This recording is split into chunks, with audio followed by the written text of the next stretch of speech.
నడవలేదు. ఇప్పుడు శరీరం మనుష్య శరీరం ఏమిటి దాని వలన వస్తుంది? శంకర భగవత్పాదులు పరమ గాంభీర్యంతో ఒక శ్లోకం చేశారు శివానందలహరిలో. అందులో ఆయన అంటారు, నరత్వం దేవత్వం నగవన మృగత్వం మశకత పశుత్వం కీటత్వం భవతు విహగత్వాది జననం సదాత్వత్ పాదాబ్జ స్మరణ పరమానందలహరీ విహారాసక్తం చేత్రు దయమిహకింతేన వపుషా. ఎంత గొప్ప శ్లోకము! శంకరులు ఏం చేసినా అలాగే ఉంటుంది. అమృత భాండం. కింతేన వపుష అని అడిగారు.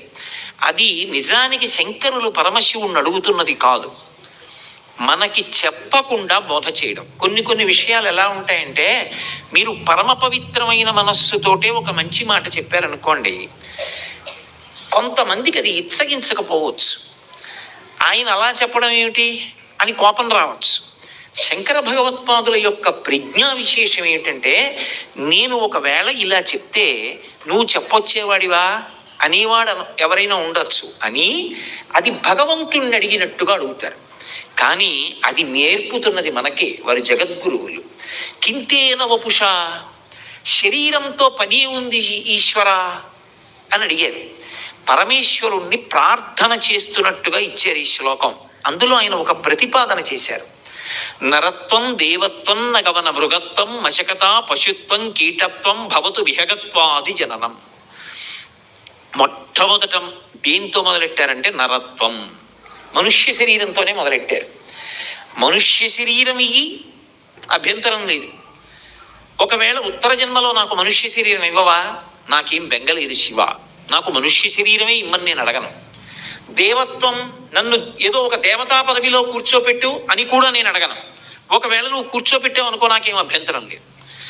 నరత్వం దేవత్వం నగవన మృగత్వం, నన్ను ఒక కొండని చెయ్యి, నాకు అభ్యంతరం లేదు. వన, నన్ను ఒక పెద్ద అరణ్యాన్ని చెయ్యి, నాకు అభ్యంతరం లేదు. నన్ను ఒక మృగాన్ని చెయ్యి, నాకు అభ్యంతరం లేదు.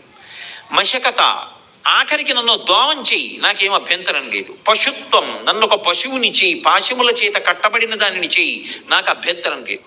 కీటత్వం, నన్ను పురుగుని చెయ్యి, నాకు అభ్యంతరం లేదు. ఎందుకు అభ్యంతరం లేదంటే ఇవన్నీ శరీరాలు కదా శంకర, ఇదో శరీరం, అవన్నీ శరీరాలు. ఏ శరీరం అయితే ఉంది, కానీ ఒక్కటి మాత్రం ఇయ్యు సుమా. ఏది కావాలి? సదాత్మ పాదాబ్జ స్మరణ పరమానందలహరీ విహారాసక్తం చేద్రు.